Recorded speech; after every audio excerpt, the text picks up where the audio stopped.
Hello दोस्तों, आज हम लोग औसत पढ़ेंगे। ठीक है दोस्तों, चलिए शुरू करते हैं। सबसे पहले हम लोग औसत को समझेंगे कि औसत क्या है। देखिए दोस्तों, औसत क्या होता है कि फॉर्मूले से समझते हैं। औसत बराबर योग बटे संख्या। ठीक है दोस्तों, इसका मतलब ये है कि जो भी परिणाम हम लोगों के सामने होंगे उनका योग और कितने परिणाम हैं उनकी संख्या।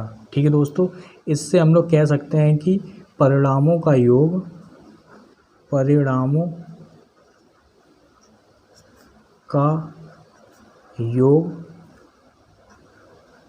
बटे परिणामों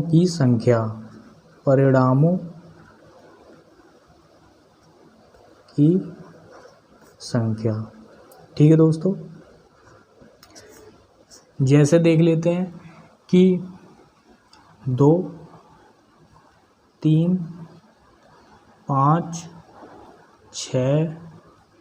ठीक है दोस्तों, अगर मान लीजिए ये संख्या है, ठीक है, और औसत जानना है, ठीक है, इनका योग, ठीक है, और उनकी परिणामों की संख्या, यही औसत होता है। ठीक है दोस्तों, संख्या क्या होती है, हम लोग ये पढ़ने से पहले हम लोगों को ये भी बहुत जानना जरूरी है, प्राकृत संख्या कौन सी होती हैं। प्राकृत संख्याएं देख लेते हैं दोस्तों। प्राकृत संख्याएं कौन सी होती है दोस्तों। सबसे पहले हम लोग देखेंगे कि 1 होती है, 2 होती है, 3, 4 और 5। ठीक है दोस्तों, प्राकृत संख्याएं जो होती हैं वो हमेशा 1 से शुरू होती हैं और अनंत तक जाती हैं। ठीक है दोस्तों, और कहाँ तक, अनंत तक जाती हैं। लेकिन ये प्राकृतिक संख्या 0 से नहीं होती हैं, 1 से शुरू होती है। ठीक है दोस्तों, पूर्ण संख्याएं अगर हम लोग देखेंगे तो ये 0 से शुरू होती हैं। ठीक है दोस्तों, तो ये क्या है, 0 से शुरू होती हैं। इसी तरीके से ये अनंत तक जाती हैं। ठीक है दोस्तों, सम संख्या देख लेते हैं। सम संख्याएं क्या होती हैं, जो 2 होती हैं, 4 होती हैं, 6 होती हैं, जो 2 से कट जाएं। ठीक है दोस्तों, जो 2 से पूरी तरीके से विभक्त हो जाएं। 8 होती हैं, ठीक है, उन्हें क्या, सम संख्या होती हैं कहते हैं। ठीक है, विषम संख्याएं देख लेते हैं। विषम संख्याएं होती हैं 1, 3, 5, 7 और 9। ठीक है दोस्तों, ये अनंत तक जाएंगी। इसी तरीके से ये विषम संख्याएं। ठीक है दोस्तों, ये सब आपको पता ही होगा। अब नेक्स्ट देखते हैं कि समांतर श्रेणी किसे कहते हैं। समांतर श्रेणी में देखते हैं कि जैसे मान लीजिए हम लोगों ने लिया 1, ठीक है दोस्तों, यहाँ ले लिया 3, ठीक है, यहाँ ले लिया 5, यहाँ ले लिया 7। ठीक है दोस्तों, या फिर ले लिया हम लोगों ने, देखिए दोस्तों, ये एक मान लीजिए समांतर श्रेणी वाली संख्या है, ऐसी अनंत तक जाएंगे। इसमें क्या है, इसमें कितने का अंतर है, इसमें दोस्तों कितने का अंतर है, 1 का अंतर है। इसमें भी 1 का अंतर है, इसमें भी 1 का अंतर है। ठीक है दोस्तों, जैसे मान लीजिए एक और संख्या ले ली गई, 7 ले ली गई, 11 ले ली गई, 15 ले ली गई। ठीक है दोस्तों, तो क्या हुआ, 15 हो गई, 19 हो गई। ठीक है दोस्तों, तो कितने का अंतर है इसमें 3 का अंतर है। ठीक है दोस्तों, इसमें कितने का है, 3 का अंतर। अगर समान अंतर होते हैं तो क्या औसत होता है दोस्तों। औसत बराबर पहली संख्या प्लस अंतिम संख्या। ठीक है दोस्तों, और बटे 2। ठीक है दोस्तों, इस तरीके से समांतर श्रेणी वाला अगर आ जाए तो यही सूत्र लगेगा। और भी कई सूत्र हैं जो कि हम लोग आगे पढ़ेंगे। वर्ग का सूत्र, वर्गों का औसत निकालना होता है। ठीक है दोस्तों, विषम संख्याओं का औसत होता है। ठीक है, तो हम लोग आगे वाले सिस्टम में पढ़ेंगे। ठीक है दोस्तों, जैसे ये सवाल देख लेते हैं दोस्तों, ये बहुत ही ज़्यादा सरल है। ठीक है दोस्तों, हम लोगों ने क्या किया, एक सूत्र देखा था पहले, कौन सा वाला, औसत बराबर दिए गए परिणामों का योग, औसत बराबर दिए गए परिणामों का योग बटे परिणामों की संख्या। ठीक है दोस्तों, ये वाला सवाल है, जैसे 3, 7, 9, 17, 16, 14, 15 सॉरी दोस्तों 12 और 18 का औसत क्या होगा। ये इसका औसत निकालने के लिए क्या है, क्या करेंगे, इन सभी का योग बटे इनकी संख्या। ठीक है दोस्तों, कैसे होंगे, 3 + 7 + 9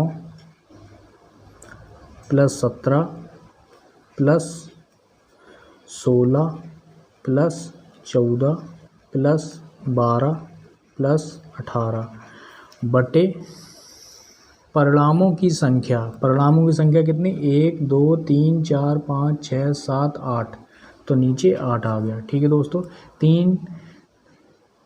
3 और 7 10, 19, 19 और 7 26, 26 और 6 कितने हो गए दोस्तों, 26, 6 32, 32 और 4 36, 36 और 2 38, 38 और 8 38 और 8 44, सॉरी दोस्तों 38 और 8 हो गए 46।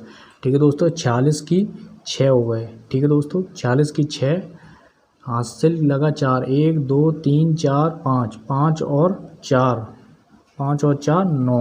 ठीक है दोस्तों, यहाँ पे 8 आ गया। ठीक है, तो इसका भाग दे देंगे, सीधा सीधा 12 बार जाएगा। ठीक है दोस्तों, ये आ गया आपका औसत, कितना आया दोस्तों, औसत आया दोस्तों 12। ठीक है दोस्तों, औसत आ गया 12, ये आपका आंसर हो गया। हम लोग के पास देखिए ये दूसरा सवाल है, इसमें क्या है, 3, 6, 8 x 7 का औसत 8 है, तो x का मान ज्ञात कीजिए। ठीक है दोस्तों, x का क्या बताया, और मान ज्ञात कीजिए। हम लोगों ने जो सवाल में सूत्र देखा था वो क्या था, औसत बराबर योग बटे संख्या।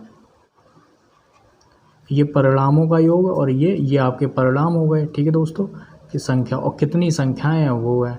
ठीक है, औसत 3, 6, 8 x 7 का औसत कितना है, 8 है। यहाँ पे औसत दे दिया गया तो औसत की जगह 8 कर दो, योग 3, 6 + 6 + 8 + x + 7। ठीक है दोस्तों, कितनी है संख्या, 1, 2, 3, 4, 5 संख्याएं हैं। ठीक है दोस्तों, अब इसमें क्या करेंगे हम लोग, इसे हम लोग जोड़ लेंगे।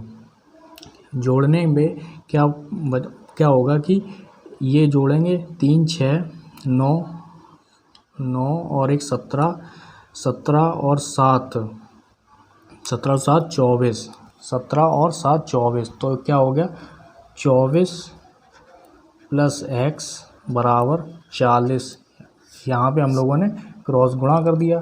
ठीक है दोस्तों, यहाँ पे हम लोग बराबर लगा दीजिए, बराबर नहीं, ये x बराबर 40 - 24। ठीक है, तो इसमें इसे घटाएंगे तो कितना बचेगा दोस्तों, 16, सॉरी दोस्तों 16। ठीक है, तो ये 16 आंसर आ जाएगा। इसी तरीके से सवाल लगेगा बहुत आसानी से। नेक्स्ट सवाल है दोस्तों, इसमें क्या है कि 5 संख्याओं का औसत 21 है, यदि प्रत्येक संख्या में 5 जोड़ दिए जाएं तो नया औसत क्या होगा। ठीक है दोस्तों, 5 संख्याओं का औसत क्या है, 21 है। हमेशा याद रखिए दोस्तों, 21 जो औसत होता है वो बीच में होता है। ठीक है दोस्तों, ये जो तरीका है ये मैं अभी बता सकता हूँ, ठीक है, लेकिन ये बहुत लेंदी हो जाएगा। ठीक है, तो मैं क्या करूँगा, ये नेक्स्ट वाले सवाल में मैं आपको बता दूँगा कि किस तरीके से होगा। ठीक है, औसत 21 है, यदि प्रत्येक संख्या में 5 जोड़ दिए जाएं। देखो ये वाला इसमें ऐसे होता है, जैसे 21 है, 5 संख्याओं का औसत। ठीक है, हमेशा देखिए ये क्या है, औसत हमेशा बीच में रहता है, तो फिर क्या है, 5 संख्याएं हैं, 5 संख्या होंगी 21, 22 और 23। ठीक है, इसके 2 संख्या होंगी, इस इधर भी 2 संख्याएं कर लो, 21 के पहले क्या आता है, 21 के पहले आता है 20 और 20 के पहले आता है 19। ठीक है दोस्तों, उसमें ये कहा गया है कि 5 संख्याओं का औसत 21 है, तो औसत बीच में आता है, तो कितनी संख्या हो गई 1 2 3 4 5, 5 संख्याओं का औसत कितना है 21 होता है। यदि प्रत्येक संख्या में 5 जोड़ दिए, इसमें भी 5 जोड़ दो, इसमें भी 5 जोड़ दो, इसमें भी जोड़ दो, इसमें भी और इसमें भी, तो नया औसत क्या होगा। ठीक, इस सीधी सी बात है, अगर इसमें जोड़ेगा ये जो 21 है, 21 प्लस 5 जोड़ दिए जाएं तो कितना होगा दोस्तों, यहाँ पे कितना होगा दोस्तों 26 होगा। ठीक है, यही आपका नया औसत आ जाएगा, यही आंसर हो गया। ठीक है, सिंपल सा है। नेक्स्ट देखते हैं दोस्तों, इस वाले सवाल में देखिए दोस्तों, 5 क्रमागत संख्याओं का औसत 94 है, तो सबसे छोटी संख्या ज्ञात कीजिए। ये इसी तरीके से है, जैसे देखिए 5 क्रमागत संख्याएं, क्रमांक मतलब क्रम से हैं वो संख्याएं, 5 संख्याएं क्या क्रम से हैं, उनका औसत क्या है 94। जैसा कि अभी बताया था हमने कि औसत जो होता है वो बीच में होता है। 5 संख्याएँ हैं जो 94 के बाद क्या होती, 94, 95 और 96। 94 के पहले 2, 94 पहले क्या आता है 93, 93 से पहले आएगा 92। ठीक है दोस्तों, इसमें क्या पूछा गया है, तो सबसे देखिए 5 क्रमागत संख्याओं का औसत 94, तो औसत बीच में आता है। ठीक है, 5 क्रमागत संख्याएं हो गई, औसत के 2 इधर, औसत के 2 इधर।